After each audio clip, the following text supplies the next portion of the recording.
انسان جب دنیا سے چلا جاتا ہے تو اس کے ساتھ رشتے ختم نہیں ہوتے۔ ہم جب دعا کرتے ہیں تو اپنے والدین کا نام نہیں لیتے، بلکہ قرآن پاک نے دعا اس طرح سکھائی ہے کہ ربنا اغفر لی والی والدی۔ اب ان کا انتقال ہو گیا تو اب بھی یہی کہیں گے کہ یا اللہ میرے ماں باپ کو بخش دے، میری مغفرت کر دے، میرے ماں باپ کو بخش دے، اور یوم قیامت یوم حساب تمام مومنین کی بخشش فرما دے۔ ہمارے رشتے چونکہ قائم رہتے ہیں تو کچھ حقوق بھی ہمارے ذمے ان کے قائم رہتے ہیں۔ اعلیٰ حضرت فاضل بریلوی رحمۃ اللہ علیہ نے والدین کے انتقال کے بعد ان کے 12 حق لکھے۔ ان کے کفن دفن کا بندوبست کرنا، جنازہ، تدفین، ایصال ثواب، دعائے مغفرت، اگر ان کا ذمہ قرضہ ہو تو اداد، اپنی بساط مطابق اس کو ادا کرنے کی کوشش کرے، جو نیکیاں وہ کرتے تھے انہیں جاری رکھے، ان کے رشتوں کو نبھائے، زندگی میں جو ان کے تعلقات تھے ان تعلقات کو وہ نبھانے کی کوشش کرے۔ تو اسی طرح ہمارے ذمے جو حقوق ہیں مسلمانوں کے، ان میں سے ایک بڑا حق یہ ہے کہ ہم جانے والوں کو اچھے جملوں سے یاد کریں۔ اس بنیادی بات کو ضرور یاد رکھیں۔ نبی پاک صلی اللہ تعالی علیہ وسلم نے فرمایا ہے اذکروا محاسن موتاکم، جو لوگ تم میں سے چلے جائیں ان کے محاسن کا بیان کرو، ان کی اچھائیوں کا ذکر کرو، اچھی چیزیں جو ان کے اندر پائی جاتی تھیں صرف اسی کا بیان کرو۔ کیوں؟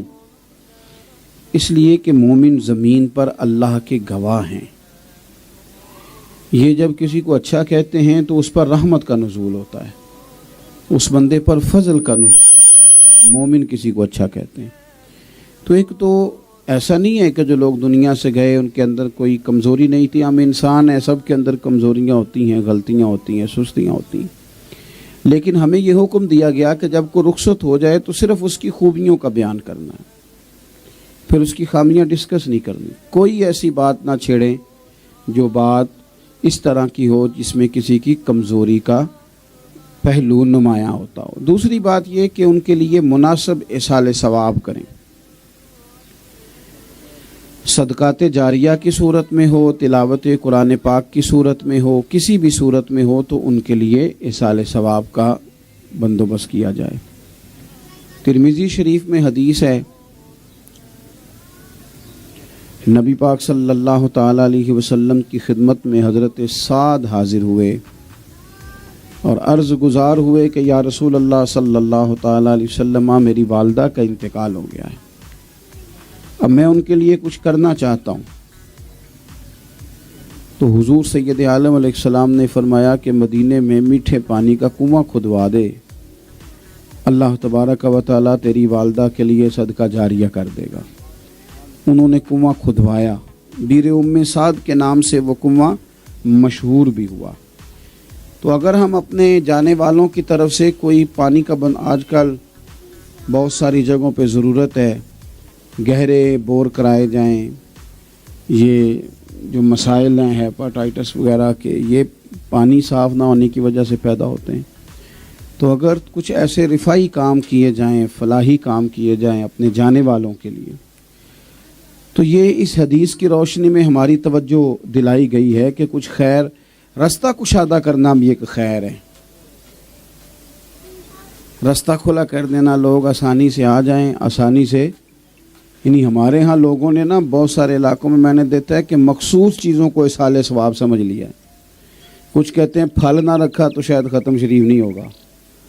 کچھ ایسے بھی علاقے ہیں جن میں لوگ کہتے ہیں کہ بھنے ہوئے چنے نہیں رکھیں گے تو پھر ختم کیسے ہوگا۔ او بھائی، ایصال ثواب کا مطلب ہے کوئی بھی ایسی چیز جس کا اللہ کی بارگاہ سے اجر مل سکے، وہ آپ اللہ کے حضور عرض کر دیں کہ مالک جانے والے کی روح کو اس کو عطا کر دے، اس کا ثواب، تو راستہ کشادہ کر دیا جائے۔ ہمارے ہاں بڑی جگہیں ایسی ہیں جہاں راستے بڑے تنگ ہو جاتے ہیں، لوگوں کو مشکلات ہوتی ہیں، اچھے الفاظ میں ذکر کریں، ان کے لیے کوئی صدقات جاریہ کی کوشش کریں، کوئی نافع قسم کا کام کریں ان کے لیے، جانے والوں کے لیے، اس میں ان کے لیے بڑا فائدہ ہے۔ تیسری گزارش یہ کہ دعائے مغفرت، ہمارے ہاں دعائیں ہوتی ہیں جانے والوں کے لیے. کام دو قسم کے ہوتے ہیں. بس میں بات ختم کرنے لگا ہوں جی، آپ غور کریں. کام دو قسم کے ہوتے ہیں. ایک بندہ مجبوراً کرتا ہے، کام وہ بھی ہو ہی جاتا ہے، ہو جاتا ہے. یعنی ابا نے کہا کہ چلو میرے ساتھ، تو بیٹے نے کہا ابا جی میرا آرام کا ٹائم تھا، میں ابھی آیا تھا. اب ابا جی نے کہہ دیا، وہ مجبور تو بڑا ہے، اٹھ کے چلا تو گیا، ہو گیا کام، لیکن اس کا مزہ لطف نہیں آیا. لیکن والد صاحب نے کہا پتر جانا ہے. اس نے کہا ابا جی آپ جھجک کے کیوں کہتے ہیں، آپ حکم کیا کریں.